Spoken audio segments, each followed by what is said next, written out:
Majid, thank you so much for joining me Thank today you. to discuss the question, why should private equity care about ESG?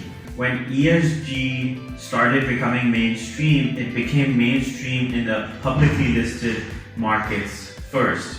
And for quite a few decades, let's say a couple of decades, ESG has been a topic of discussion in public markets.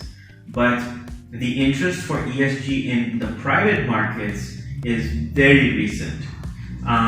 Reason being, there's always been less pressure on the private markets to report on ESG, disclosure, and so on and so forth. So new tools and frameworks and practices are cropping up. For example, the United Nations Principles for Responsible Investment, UNPRI, has issued a number of frameworks and toolkits related to private equity and ESG. And those are very important. When we go into topics of materiality, what's important to private equity, there's a lot of work been done by SASB, the Sustainability Accounting Standards Board, materiality maps for industries and so on. So now we're seeing more private equity and venture capital firms utilizing these tools in a much more intentional way than they previously were. So interesting that there's less pressure on private equity to do ESG, yet at the same time they're the space that's more accountable than public markets. So that's an interesting sort of little contradiction to work around. No, it's a very interesting observation once you put it that way, that I think it's very, very valid. It's the nature and structure of the market, the private market, that takes away the pressure. But from a theoretical standpoint, the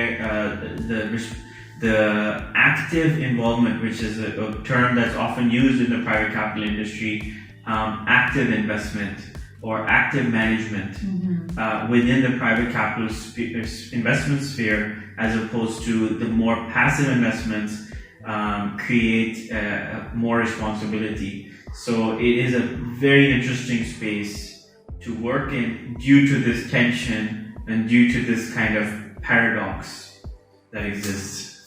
So given these contradictions, how can the private equity space make their ESG activities impactful and meaningful? Because I know that greenwashing is a term and a subject that we talked a lot about in 2021.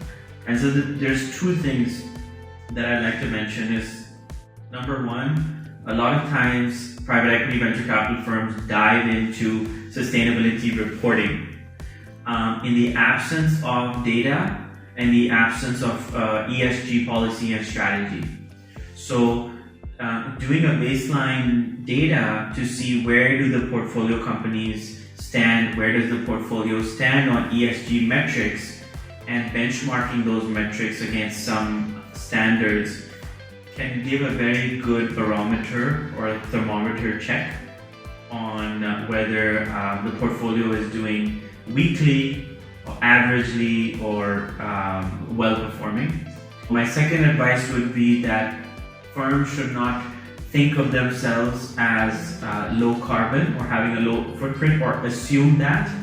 It's best to assume the worst, do a footprinting, have that data available, because very soon we all know that whether it's North America, Europe is already well into their sustainable finance disclosures regulation, SFDR, but very soon in North America, Australia, the UK, and all over the world, more and more regulators and more institutional investors will be demanding high quality and deep level ESG data.